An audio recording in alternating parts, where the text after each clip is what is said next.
Ganyan. Iniwan yung partner. Naku, di ba ang laki ng bote? Ang ganda nga eh. Okay lang yan. Tingnan mo, di ba? Okay lang yan. Si Yuki, malaki yung ano niya. Hindi niya mailagay sa ulo niya. Hindi niya na Yung isa mo, hindi na nasuot yung ano. Iso. Hindi magkasya yung iba eh. Hindi na naman, pati sa akin, tignan mo, malaki yung kay Yuki. Hindi niya na nailagay sa ulo. Laki lang para sa anak ko, te. Yun na, naiwan pa yung... Naiwan na yung... Nakakatawa.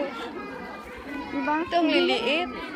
Mas maganda yung ganun pala kasi nung mga ganyan tela lang. Siyempre, mas safe kaya yung pag may foam, di Kasi ba? may foam yan. Kay Yuki, may foam din ba? Hindi niya na Kaya nga, nailagay. hinawakan.